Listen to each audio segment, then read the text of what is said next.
Selamat pagi Bapak Ibu. Saya akan memperkenalkan diri saya. Nama saya Ibu Emi Marpaung. Saya guru mata pelajaran IPS. Baiklah, untuk melengkapi aksi nyata saya ini, saya akan menjelaskan terkait dengan Merdeka Belajar. Dalam Merdeka Belajar ini, ada 5 topik yang harus kita kembangkan. Yang pertama, mengenali dan memahami diri sebagai pendidik. Yang kedua, mendidik dan mengajar. Yang ketiga, mendampingi murid untuk utuh dan menyeluruh. Yang keempat, mendidik dan melatih kecerdasan budi pekerti. Dan yang kelima, pendidikan yang mengantarkan keselamatan dan kebahagiaan. Kita bahas satu persatu. Mengenali dan memahami diri sebagai pendidik. Pendidik menurut Bapak Ki Hajar Dewantara berperan untuk menuntun tumbuh atau hidupnya kekuatan kodrat yang ada pada anak-anak agar dapat memperbaiki lakunya, hidup dan tumbuhnya kekuatan kodrat anak. Oleh karena itu, guru berperan sangat penting bagi perkembangan murid tersebut. Kita harus melihat dan mengenali diri kita agar kita mampu memperbaiki dan merubah diri sesuai dengan perkembangan zaman dan sesuai dengan kebutuhan murid.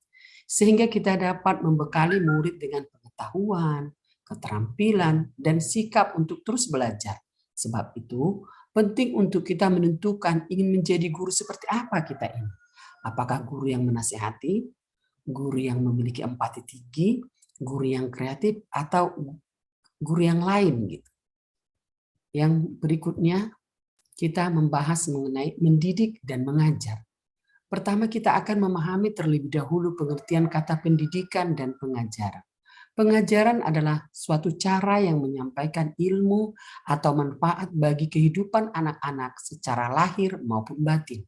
Sementara pendidikan adalah tempat menaburkan benih-benih kebudayaan yang hidup dalam masyarakat sekaligus sebagai instrumen tumbuhnya unsur peradaban agar kebudayaan yang kita wariskan kepada anak cucu kita di masa depan jelas.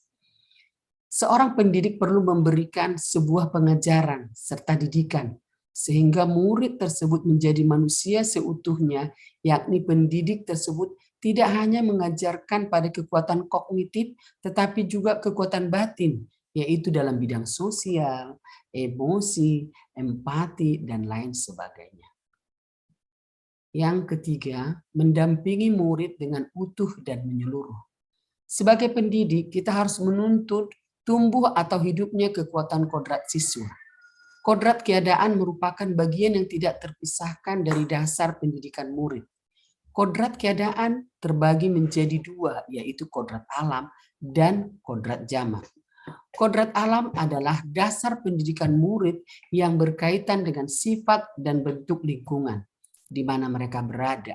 Sementara kodrat zaman ialah bagian dasar pendidikan murid yang berhubungan dengan isi dan irama yang bergerak dinamis sesuai dengan perkembangan zaman. Sehingga pendidik kita harus mampu menuntun murid untuk mencapai kekuatan-kekuatan kodratnya sesuai dengan alam dan zaman menggunakan asas trikom yaitu kontinu atau perencanaan dan pengembangan secara berkesinambungan menyatu dengan alam dan peradaban. Konvergen, menuntun murid untuk berpikiran terbuka terhadap sumber praktek dari negara lain. Dan konsentris, menuntun murid untuk menjadikan kepribadian karakter dan budaya kita sendiri sebagai pusatnya. Yang keempat, pendidikan yang mengantarkan keselamatan dan kebahagiaan. Salah satu asas pendidikan nasional kita adalah untuk melatih dan mendidik kecerdasan budi pekerti murid. Tujuan dari menumbuhkan budi pekerti adalah agar setiap murid dapat menjadi manusia atau individu yang merdeka, berakal budi yang menentukan keberadaan dan jati dirinya. Dalam menumbuhkan budi pekerti siswa, Bapak Ki Hajar Dewantara menggunakan teori konvergensi, yakni yang menjelaskan bahwa budi pekerti terbagi menjadi dua, yaitu bagian biologis dan bagian intelijen. Sifat negatif dan sifat positif lahir dari setiap manusia secara biologis, namun bagian intelijen dapat meminimumkan sifat negatif melalui penyerapan pengetahuan. Inilah yang menjadi peran guru agar mampu memusnahkan atau melenyapkan sifat-sifat negatif melalui pemberian pengetahuan budi pekerti. Yang kelima, mendidik dan melatih kecerdasan budi pekerti. Dalam metode pendidikan, Bapak Ki Hajar Dewantara menggunakan sistem sebagai suatu proses pembelajaran yang bermakna, bahwa di depan memberi teladan, di tengah membangun kehendak, di belakang memberi dorongan.